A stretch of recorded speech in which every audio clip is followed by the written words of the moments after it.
The town of Dry Hollow baked under a merciless sun, its dust rising in thin red sheets that shimmered like heat off a blacksmith's forge.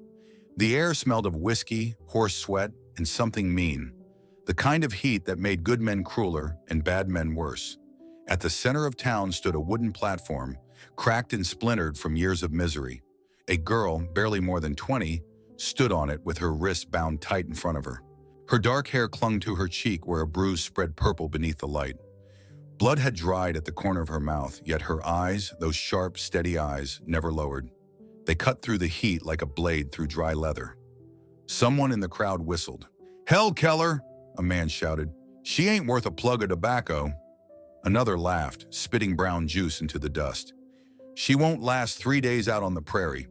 The man behind the platform, Bram Keller, grinned wide enough to show gold teeth.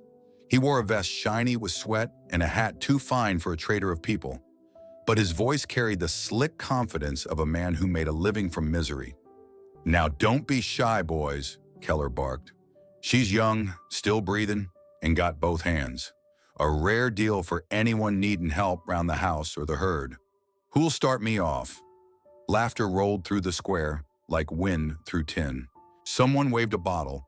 Someone else tossed a coin just to hear it hit the wood.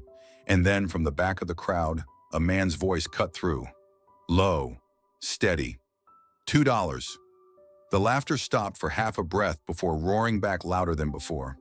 $2, a drunk barked. "Hell, that won't buy a new pair of boots?" The man stepped forward, brushing dust from his coat. Riven Holt, owner of the Hol Ranch, a stretch of parched land a few miles west of town. He was tall, shoulders square beneath a sun-faded duster, his hands rough from work, and his face marked by the kind of wear a quiet life doesn't give. The brim of his hat shaded his eyes, but when he looked up, there was no fear in them, only a kind of tired calm. He set 2 silver coins on Keller's table. "Not buying her," he said. "Buying back what little mercy's left in this town." The crowd jeered. "You gone soft, Holt?" someone called. "You looking for a wife? Or a ghost?" Riven didn't answer.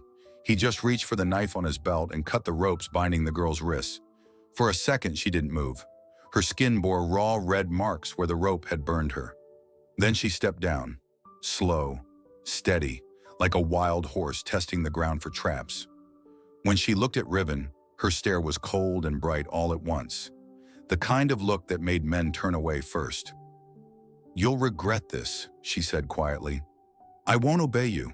"Achtung," Riven's mouth twitched, not quite a smile. "I've regretted worse." He turned to leave, and she followed, barefoot across the hot dust. The crowd parted for them like smoke clearing after a gunshot. Keller called after him, "Don't say I didn't warn you, Holt. Wild things bite hardest when you think they're tamed." Riven didn't look back. The two walked down the dirt street, past the sagging saloon and the shuttered general store. The town dogs barked from porches, and the sound of laughter from the saloon followed them like a curse. Outside town, the world stretched wide, nothing but open land and trembling heat. The Hol Ranch lay beyond a low ridge, the kind of land men gave up on after one summer. Sagebrush clung to dry soil, the wind carried grit that stung the eyes, and the sky was so big it made people feel smaller than they liked. When they reached the corral, Riven stopped and nodded toward the porch. "There's water inside. You can wash up. Then you can leave, if you've a mind to." Sola, though he didn't know her name yet, didn't answer. She stood by the fence, staring at the wide, endless plain. Her wrists still bled a little, her breath steady but shallow. After a long silence, she said, "You think $2 buys back what they took?" Riven turned his hat in his hands, eyes fixed on the horizon. "No," he said softly, "but it stops one more wound." The wind blew through the barn slats, carrying the dry rattle of dust and faraway thunder. Behind them, the sun slid lower, turning the world to copper and smoke. He walked toward the barn, unhooked a pail, and started to draw water from the well. The handle squeaked. The rope groaned. Each motion echoed against the silence between them. From the porch, Sola watched him work. The rhythm, the patience, the way he said nothing more than what needed saying. His shirt was faded from years under the sun. His hands were scarred from barbed wire and loss. That night, when the stars began to show, she sat on the steps outside his house, wrapped in a blanket he'd left by the door. Inside, she could hear him moving. Boots on the floorboards, a match striking, the faint scrape of a chair. For the first time in years, Sola felt something she couldn't name. It wasn't trust, not yet, but it wasn't fear either. And for Riven Holt, who had spent half a lifetime trying to forget what fire could do, the silence that night felt heavier than the desert wind. A silence that carried both warning and promise. That night, the wind carried the smell of dry earth and dying grass across Hol Ranch. The stars hung sharp as nails in the dark, and every board of the old house creaked with the restless air. Inside, Riven Holt sat at his table with a cup of coffee gone cold, listening to the steady tick of the clock and the long, uncertain quiet of a house that hadn't known company in years. He hadn't asked the girl's name. She hadn't offered it. When they'd reached the porch, he'd handed her a blanket, pointed toward the wash basin, and left a cup of water on the step. Then he'd gone inside without another word. Out here, silence was the only language that still made sense. From his window, he could see her silhouette, small still, wrapped tight in that blanket. She sat on the porch like someone too proud to sleep but too tired to run. Riven tried not to look too long. Pity, he'd learned, was a dangerous habit. He was halfway through cleaning his revolver when he smelled it. Faint at first, then strong enough to burn the back of his throat. Smoke, not the clean kind from his hearth, the wild kind. Oily, thick, and wrong. Riven was on his feet before the chair hit the floor. Outside, the wind tore through the fields, and a low orange glow rose from the corral. By the time he reached the barn, the roof was already coughing sparks into the night sky. The horses screamed, their eyes wide white in the firelight. Flames crawled fast through the hay, licking the walls like hungry tongues. He grabbed the water pump, throwing bucket after bucket that hissed uselessly against the blaze. The heat bit at his skin. One of the stalls collapsed, and he barely pulled a mare out before the rafters came down. His breath came in short, ragged bursts. The taste of ash, the sound of cracking wood, the memory of other fires long ago. When it was over, the barn was nothing but a black skeleton against the dawn. Smoke curled into the pale sky, and the air was thick with the stench of loss. Riven stood in the ashes, boots buried in soot, arms hanging heavy at his sides. Behind him, a voice broke the silence. Calm, low, but sharp enough to cut through the morning wind. I know who did this. He turned. Sola stood near the fence, her hair tangled, face lit by the weak sunrise. The fire's reflection still flickered in her eyes. Thorn Maddox, she said. He burned my village, sold what was left, and I saw you there, in his colors. Her words landed harder than any blow. Riven didn't move, didn't speak. The only sound was the crackle of dying embers and the distant groan of the wind through the dead barn beams. Sola's jaw tightened. You gonna deny it? Riven stared into the smoke. No, he said finally. Not to you. He looked down at his hands, black with soot, trembling. And for the first time in years, he felt the full weight of everything those hands had done. It's true, he said quietly. I rode with Maddox, back when I didn't know what kind of man he was. Or maybe I did and didn't care enough to stop him. Sola took a step closer, her face unreadable. So why save me? Why buy me at all? He met her eyes, his voice dry and steady. Because I couldn't stand there again, not one more time. For a long while, neither spoke. The wind tugged at the burnt timbers. A lone horse in the distance gave a broken whinny, the kind that sounded too much like grief. When the first full light of morning hit the land, Riven turned toward the horizon, a long stretch of open country that looked more like punishment than freedom. Pack what you need, he said. We're leaving. Sola frowned. Leaving? To where? Away from here. Maddox's men will be back to finish what they started. He didn't wait for her answer. He saddled the mare he'd pulled from the flames, the animal's flanks still streaked with soot, and tied what little he owned behind the saddle. By the time he looked up, Sola was standing there with nothing but the blanket around her shoulders. They left Dry Hollow without a word from anyone. Folks watched from porches and windows, their faces half hidden by curtains. No one stepped forward. No one offered help, the same way they hadn't when the fire started. The town just watched, safe in its cruelty, quiet in its cowardice. As they rode out past the last fence post, Sola looked back once. The smoke still hung over the ranch, thin and gray now, rising into a sky already too blue. "You lost everything," she said. Riven adjusted the reins, his voice flat. "Wasn't much to lose." They rode for hours through the scrubland, neither speaking. The sun climbed higher, turning the world to glare and gold. Heat waves danced off the sand. The land stretched out empty. No shade, no mercy, just the hum of cicadas and the creak of saddle leather. Around midday, they stopped by a dry creek bed. Riven let the mare drink from a muddy patch, then filled a canteen and handed it to her. She hesitated, then took it. The wind lifted a strand of her hair across her cheek. "You think running makes up for it?" she asked. He looked at her. Not angry, just tired. "No, running don't fix a damn thing, but staying here would kill us both." The honesty in his tone silenced her. She turned her face toward the horizon again, where the line between land and sky blurred into light. That night, when they made camp beneath the stars, Sola lay awake, staring at the fire. The flames danced over Riven's face as he sat cleaning his rifle, the light catching the old burn scars on his neck. He looked older in that glow, not just by years, but by guilt. Sola whispered to the darkness, maybe to herself, maybe to him. "I've seen fire like that before. It doesn't forget you." Riven didn't look up. "No," he said, "it don't." And as the wind picked up, carrying the smell of ashes across the desert, both of them knew that whatever waited ahead, vengeance, forgiveness, or something in between, it had already begun the moment the barn went up in flames. They rode until the land turned cruel.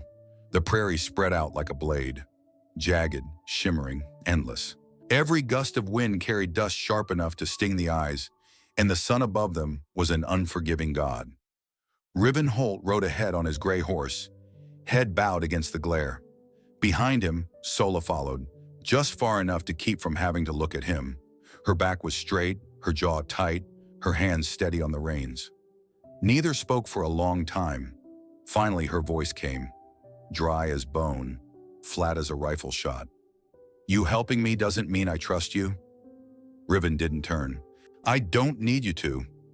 The silence that followed wasn't angry, just heavy, like the air before a storm. By late afternoon, they reached a stretch of ground where the earth cracked wide and shallow, a dried creek bed that once carried spring water from the mountains. Riven swung down, his boots sinking into the powdery sand. "We'll make camp here. Sun'll drop fast." Sola dismounted without a word. She moved stiffly, the marks on her wrists still red and raw from the ropes. Kneeling by what little remained of the creek, she splashed muddy water on them. The cold bit deep, but it helped. Riven unpacked his saddle roll and built a small fire with mesquite branches. He worked slow, deliberate, the way men do when they're used to being alone. The light caught the scars along his forearm, thin, pale lines from barbed wire, and one wide burn that twisted up his wrist like a memory that refused to fade. When the fire caught, its glow spilled over the hollow, painting their faces in copper and smoke. Sola sat across from him, rubbing her wrists. "You've done this before," she said. Riven's eyes flicked toward her. "Done what?" "Survived." He huffed a dry laugh. "That what you call it?" For a moment, the faintest smile ghosted across her lips, then disappeared as fast as it came. She pulled her sleeve down and stared into the fire. The silence between them grew deep again. Not hostile, but cautious, like a truce neither dared name. After a while, she spoke again, her tone softer. "You ever wonder why you're still alive?" He looked into the flames, the reflection of them dancing in his tired eyes. "Most days, no. The others, I try not to." The wind picked up, whistling through the dead branches above them. The night carried the dry hum of crickets and the far-off cry of a coyote. Out here, sound traveled farther than truth. Riven stood and walked to his horse, checking the straps, making sure his rifle was dry. When he came back, he found Sola rolling up her blanket with one hand and cleaning her knife with the other. Her movements were neat, practiced. Too practiced for someone who was ever just a farmer's daughter. He crouched beside the fire again, tearing a strip of linen from his saddlebag. "Let me see your wrists." She hesitated, eyes narrowing. "I can do it myself." "Didn't ask if you could." She held his stare for a beat before finally extending her hands. His fingers brushed her skin, rough and careful, wrapping the cloth tight but not cruel. Her pulse thudded under his touch, steady, proud. When he tied the last knot, she looked at him and said quietly, "Thank you, but mercy doesn't wash away sin." For the first time that night, Riven met her eyes, really looked at her. The firelight caught in the amber flecks of her gaze, fierce and defiant. "I know," he said. "That's not why I gave it." Sola blinked, then looked away. The stars began to come out. Pale sparks scattered over an ocean of black. For a moment she thought of her village, the smell of cedar and smoke, the sound of her father's voice calling her name before the flames swallowed it all. "Thorn Maddox," she muttered, barely above a whisper. "You said you rode with him." Riven didn't flinch, but his shoulders stiffened. "A long time ago? And when he burned my people? I was there." The confession landed heavy in the dirt between them. The fire crackled. Somewhere out in the dark, a lone wolf called to no one. Riven's voice dropped low, rough as gravel. "He told us it was a raid, said your people were harboring killers. We believed him. Or maybe we just wanted to. I saw the truth too late, when it didn't matter anymore."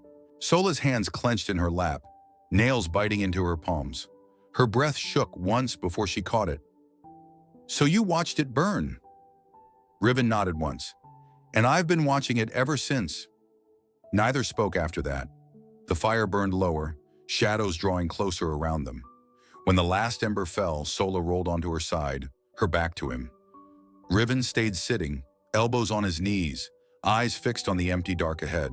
He thought about the barn, the screaming horses, the smell of flesh and smoke, and how every fire since that first one had felt like punishment. At some point, he reached for his canteen and set it near her blanket. She didn't say thank you. She didn't have to. The night wore on. The stars wheeled slow and cold above them. In the distance, lightning flashed. Silent, pale, far off over the horizon. It looked like the world itself remembering what it had done. And there, under that endless sky, two riders shared the same patch of dying firelight, both haunted by the same ghosts, both too proud to name them. When morning came, they'd ride again, through more dust, more silence, and toward a reckoning neither yet understood. By the third night, the desert had gone quiet, too quiet even for coyotes.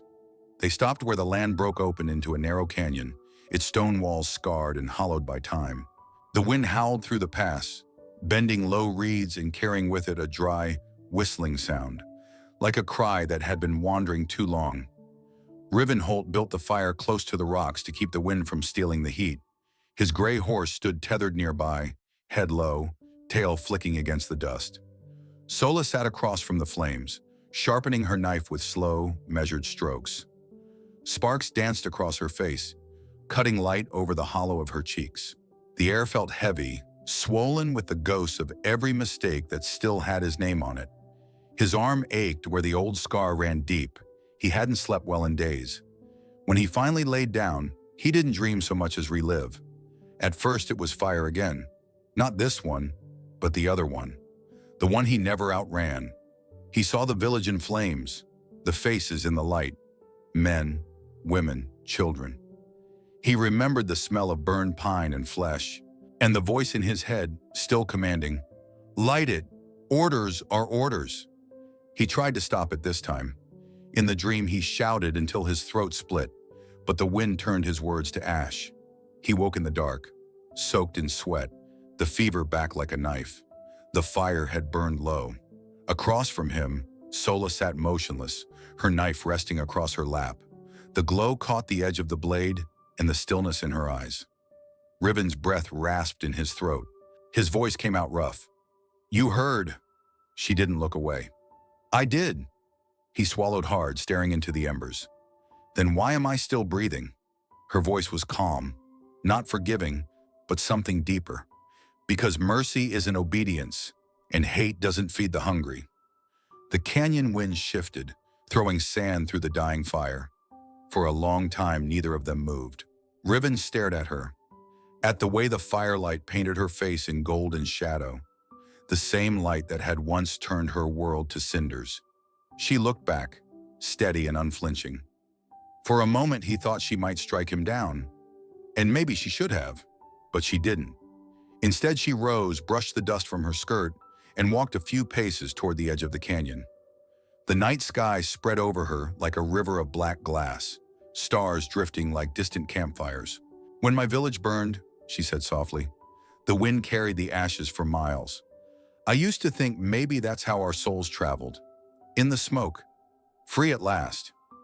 Riven pushed himself up, every muscle protesting. "You believe that?" "I have to."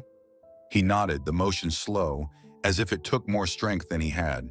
The fire cracked again, sending a single spark spiraling upward, a tiny thing fighting against the dark. "You don't owe me your mercy," he said.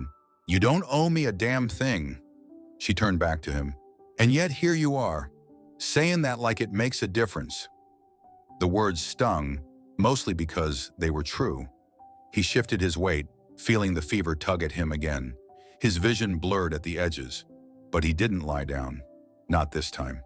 He stayed sitting, hands clasped between his knees, watching the flames dance low. After a while, Sola spoke again. "Back there, when you cut the ropes." "Why?" "Because I saw the look in your eyes," he said quietly. "The same look I saw in theirs. The ones I didn't save." She didn't answer right away.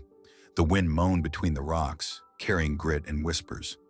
Finally, she said, "That look you saw, it wasn't fear." "No," he said, "it was fire." The silence that followed wasn't cold anymore. It was something else, fragile, like the thin crust of ice over a river that hadn't frozen solid. Sola turned her gaze toward the horizon. "Where do you go when there's nowhere left?" Riven stared into the dark canyon. "You keep riding until the ghosts can't follow. Trouble is, they ride faster than horses." That earned the faintest hint of a smile from her. It was small, sad, but real. When dawn began to break, thin light spilled across the ridge, painting the canyon in golden ash. Riven stirred, his body stiff, his fever easing. The fire had burned down to coals. The world smelled of smoke and sage. Sola was already awake, sitting on a flat rock, the knife across her knees again. She didn't turn as he rose. The wind carried her voice to him, low, certain. "You'll never outrun what you did." He nodded once. "I know. So what now?" He cinched his saddle, checked his rifle, then looked at her. "Now I do what I should have done a long time ago. Face him." She stood, dusting her hands. "Then I'm coming with you." "You don't owe me that either." "I ain't doing it for you, Emma." Their eyes met again, and something passed between them. Not trust yet, but the faint, stubborn spark of purpose. The kind that burns slow, the kind that can survive even the desert. They rode out as the sun climbed over the canyon rim, its light cutting long shadows behind them. The wind followed, carrying the faint smell of old ashes and the memory of mercy. And for the first time since Dry Hollow, Riven Holt felt the weight on his shoulders shift. Not lighter, but shared. By the time they reached the Davis Mountains, the air had cooled and turned sharp, carrying the scent of stone and mesquite after days of dust. The land rose around them in pale ridges, ribs of the earth thrusting toward the sky. And there, half buried in the sand, stood the bones of a fort long dead. The walls were cracked and sun-bleached, their mortar split open like old scars. A flagpole leaned against the wind, rope frayed, its shadow thin as a cross on the ground. Riven Holt reined in his horse, staring at the ruins without a word. Sola rode up beside him, her eyes scanning the crumbled gate where the emblem of the regiment still clung. A worn brass sunburst surrounded by faded blue paint. She slid off her horse and stepped closer, running her fingers across the emblem. The metal was hot to the touch, but she didn't flinch. "They wore this," she said, her voice shaking, "when they burned my village." Riven dismounted slowly. His boots sank into the powdery dust as he approached the wall. He traced the edge of the same emblem with a calloused thumb, the surface pitted from years of sand and guilt. "I was one of them," he said softly. too young to know what cowardice was. I know now. The wind stirred between them, whispering through the hollow rooms of the fort. Somewhere inside, a door creaked. Not from ghosts, just the breath of a place that remembered too much. They walked through what was left of the parade yard. A rusted cannon lay split open, its barrel filled with tumbleweed. Bits of uniform cloth clung to the fence posts like forgotten prayers. Sola stopped near a collapsed barrack wall where initials had been carved into the stone. "You carved yours here too?" "No," he answered. "I never wanted to be remembered for that." She looked at him for a long moment. "You could have turned your horse that day." "Could have," he admitted. "But fear's a mean thing. It teaches you to obey faster than it teaches you right from wrong." As dusk bled across the canyon, they gathered wood and built a fire inside the courtyard, the flames licking against stone blackened long before them. Sola watched Riven's hands as he worked, slow, deliberate, as if building something might balance what he'd helped destroy. When the fire settled, Sola reached into her satchel and pulled out a small piece of wood, worn smooth from years of being held. She turned it in her palm before handing it to him. Carved into it was the shape of a sun, simple and rough, its edges softened by time. "My father made it," she said quietly. "I kept it to remember." Riven held it carefully, his thumb tracing the grooves. The carving was crude, but it carried the warmth of something sacred, the last unburned piece of a world he'd helped erase. He stared at it for a long time before giving it back. "Don't forget," he said, "the things that hurt us are the same ones that keep us human." Sola closed her fingers around the carving and nodded, eyes glinting in the firelight. "You talk like a man who wants forgiveness," she said. Riven looked into the flames, his face carved from shadow. "Forgiveness ain't something you go looking for," he said. "It's what's left when the pain runs out." The wind howled through the empty fort again, bending the fire until sparks leapt like spirits trying to flee. Above them, the stars came out one by one, the same stars that had watched the fort's first blaze, the same stars that would outlive them all. Later, when Sola drifted to sleep beside the wall, Riven stayed awake, staring at the ruins. In the flicker of firelight, he saw shapes, soldiers moving through the smoke, faces blurred, voices calling orders he once obeyed. He rubbed the burn on his wrist and whispered into the dark, "You can stop fighting now. I hear you." The wind answered with a low sigh, and for the first time since the barn burned, Riven didn't flinch at the sound. When morning came, pale light poured over the fort, and the broken flagpole cast a long shadow down the hill. Sola rose quietly, tucking the wooden sun back into her satchel. Riven saddled the horses without speaking. As they mounted up, she asked, "Where to now?" He looked east, toward the faint line of the Rio Grande and the promise of reckoning. "Toward the man who started all this," he said. "Toward Thorn Maddox." They rode away from the ruins, hooves echoing against stone, dust swirling up behind them like old ghosts finally set free. The emblem of the regiment caught the first light of day, and for a moment it gleamed again before the sun swallowed it whole. Word spread faster than wind across the borderlands. By the time Riven, Holt, and Sola reached the low country near the Rio Grande, everyone was whispering the same thing. Thorn Maddox, once Riven's commander, now a trafficker who dealt in guns, whiskey, and people, had built himself a fortress of tents and rifles along the riverbank. Thunder rolled somewhere beyond the mountains that night, low and steady like the growl of something ancient waking up. The air hung heavy, swollen with the promise of rain and reckoning. They found the camp just before the storm broke, a cluster of canvas tents glowing dim under lantern light. The Rio Grande churned black and silver beside it, swollen from weeks of storms upriver. Men moved about like shadows, rifles slung, laughter raw and cruel. Riven and Sola crouched behind a ridge, rain starting to spit against their hats. "He's in the big tent," Sola whispered. "Figures," Riven muttered. "Devils always build the biggest fires." Lightning flashed, white and jagged, carving the scene in still images. Wagons stacked with crates, horses tethered and restless, and a tall figure moving inside the main tent. Thorn Maddox himself, glass in hand, laughter carried by the wind. Riven checked his revolver, the metal slick in his palm. Sola strung her bow, her fingers sure despite the rain. For a heartbeat, the sound of thunder drowned out everything else. Then they moved. They slipped through the dark like ghosts. Two guards stood by the supply wagon, Voss and Lyle, men who'd once ridden under the same banner Riven had. They never had time to speak. The knife and the arrow worked faster than memory. Both men fell soundlessly, swallowed by mud and rain. Inside the tent, Thorn Maddox poured another drink.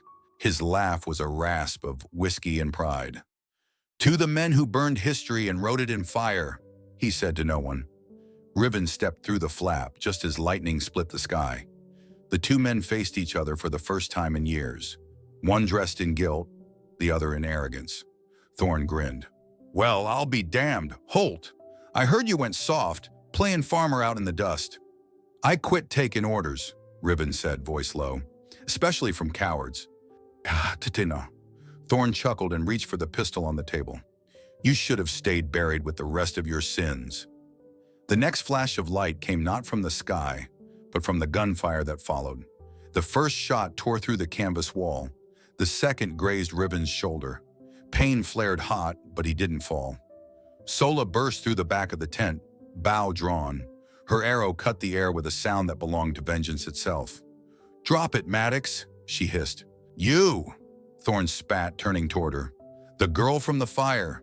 You're supposed to be Ash." He lunged for the rifle, leaning against the cot. Riven fired once, hit the lantern instead. Oil spilled across the floor, flames leaping to life as if the storm itself had followed them in. Men outside shouted.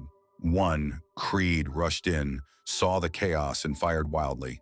The bullet grazed Riven's shoulder, then tore through Thorn's chest as the fire roared higher. The old commander staggered, clutching the wound, eyes wide in disbelief. He fell backward into the burning oil, his laugh twisting into a scream. Rain crashed through the open flap as thunder cracked overhead.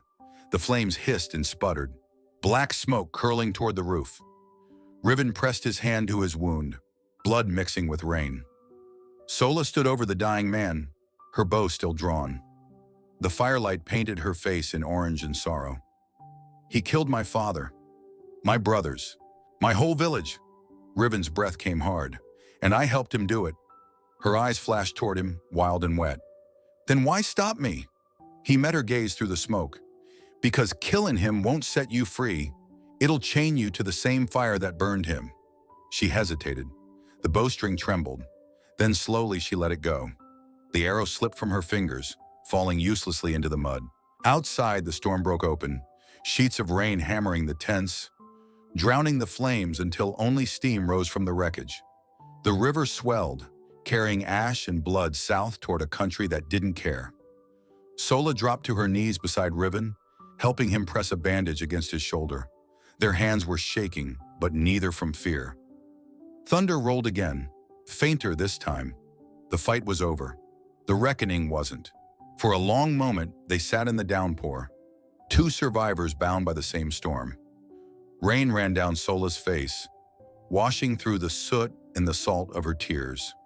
It was the first time she'd let them fall since the day the flames took her home. "He's gone," Riven said quietly.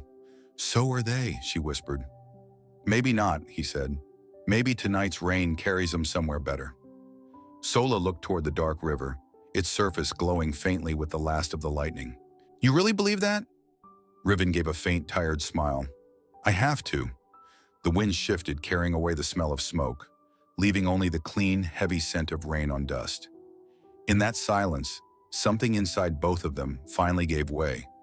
Not forgiveness yet, but the space where it might grow.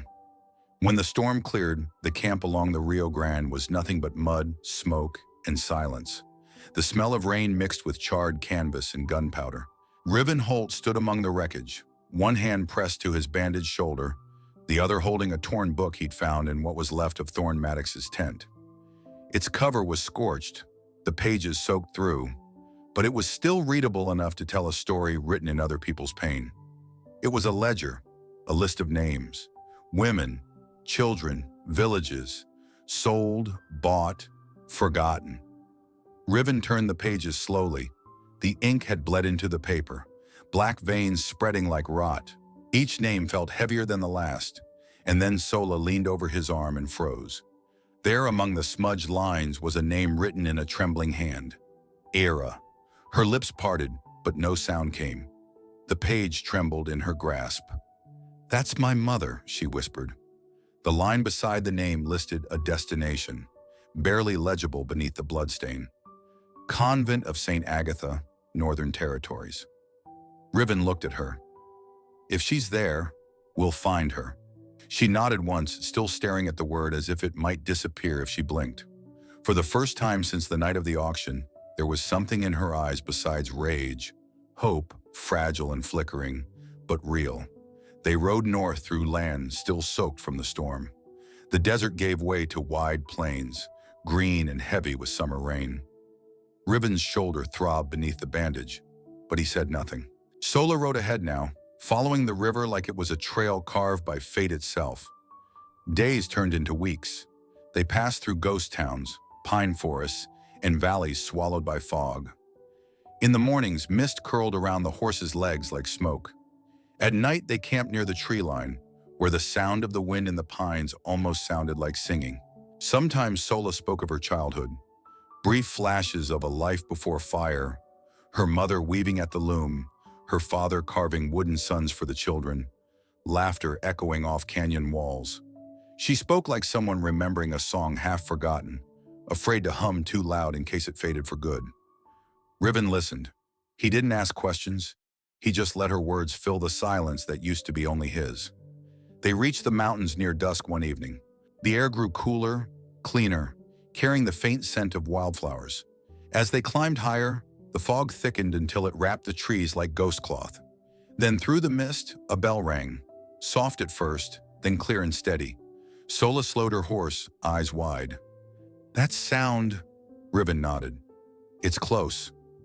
They followed the trail until the fog opened into a valley of white stone and grass wet with dew. At its center stood a small convent, walls aged but standing firm, a cross shining faintly at its peak. The gates creaked as they approached. A woman in a gray habit appeared from the doorway. Her posture was straight, her eyes kind but cautious. "I'm Sister Althea," she said. "Travelers rarely find this place by accident." Sola stepped forward, her voice trembling with both fear and hope. "We're looking for someone. Her name is Era. She was taken here years ago." The nun studied her face, then smiled softly. "You have her eyes," she said. "Wait here." Minutes passed that felt like years. The bell tolled again, echoing across the valley like a heartbeat. And then the door opened once more.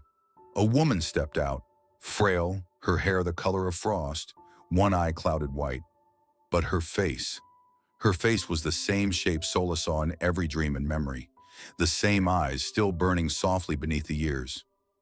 Sola couldn't move. Her breath caught. "Mama?" The woman reached out, her hand trembling as it touched her daughter's cheek. "Sola," she whispered, her voice breaking on the name. "My little son." Sola fell into her arms. The world around them went silent except for the wind and the soft, uneven sound of their crying. Riven stood a few paces back, hat in hand, watching as the years between them melted away. Sister Althea looked toward him, her expression gentle. "You brought her home," she said. Riven shook his head. She found the way herself. As the sun began to set, painting the convent walls in gold, Sola and Era sat among the wildflowers outside. They spoke in low voices, stories, apologies, laughter that trembled but didn't break. Riven stayed at the edge of the garden, leaning against the fence post, his shoulder aching in the evening chill. He didn't want to intrude on the moment, didn't think he had the right to. When Sola finally turned to look at him, her face was wet but smiling. "You should come meet her," she called. He hesitated, then stepped forward, slow and quiet. Era lifted her head, and even through her clouded vision, she seemed to see him clearly. "You're the man who helped her?" she asked. Riven nodded. "No, ma'am," he said softly. "She helped me." Era smiled, small and tired, but with a kind of peace that only survivors carry. "Then you both saved each other." The last light of day slipped behind the mountains, and the bell rang again, clear, solemn, and beautiful. Riven stood there, hat pressed to his chest, as the two women held each other beneath the falling dusk. For the first time in years, he didn't feel the need to move, to run, to bury what was broken. The storm had passed, the ghosts were quiet, and somewhere in the echo of that bell, Riven Holt began to believe that even the damned could find their way home. The days that followed were slow, gentle things, quiet in a way that felt almost unreal after all the years of gunfire, smoke, and running. Riven Holt stayed on at the convent, though no one had asked him to. He fixed what time had broken. He mended fences, patched the roof, and taught the boys how to shoe a horse without fear of the hammer. His shoulder still ached when he lifted too much, but he didn't mind.